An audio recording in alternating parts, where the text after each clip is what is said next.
Hello everyone, welcome to our channel. బంగాళాఖాతంలో ఏర్పడిన ఉపరితల ఆవర్తన ద్రోణి ప్రభావంతో తెలుగు రాష్ట్రాల్లో అతి భారీ వర్షాలు నమోదవుతున్నాయి.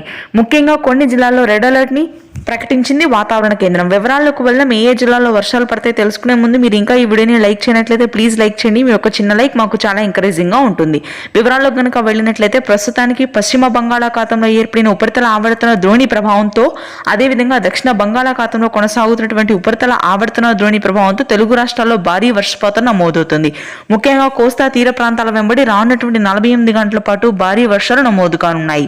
శ్రీకాకుళం, విజయనగరం, విశాఖపట్నం, తూర్పుగోదావరి, పశ్చిమ గోదావరి, కృష్ణా, గుంటూరు ప్రాంతాల్లో అత్యధికంగా వర్షాలు నమోదవుతాయి. ప్రాంతాల వారీగా చూసుకున్నట్లయితే తెనాలి, రేపల్లె, రాజమండ్రి, ఏలూరు, కాకినాడ, అమలాపురం, ఐపోలవరం, సింగరాయకొండ, కొండేపి, చీమకుర్తి, గుంటూరు, విజయవాడ, మంగళగిరి, ఉండవల్లి, చిలకలూరుపేట, నరసరావుపేట, తాడేపల్లి, తాడికొండ ప్రాంతాల్లో అత్యధిక వర్షపాతం నమోదు కానుంది. ఇక ఉత్తరాంధ్ర శ్రీకాకుళం, విజయనగరం, విశాఖపట్నం ప్రాంతాల్లో కూడా భారీ వర్షాలు నమోదవుతాయి. ఈ రోజు రాత్రి నుంచి నెల్లూరు, ప్రకాశం జిల్లాల్లో ఇప్పటికే ఎడతెరిపి లేకుండా వర్షాలు కురుస్తున్నాయి. డిసెంబర్ 28వ తారీఖు వరకు కూడా కోస్తా తీర ప్రాంతాల్లో ఇదే విధంగా వర్షపాతం ఉంటుంది.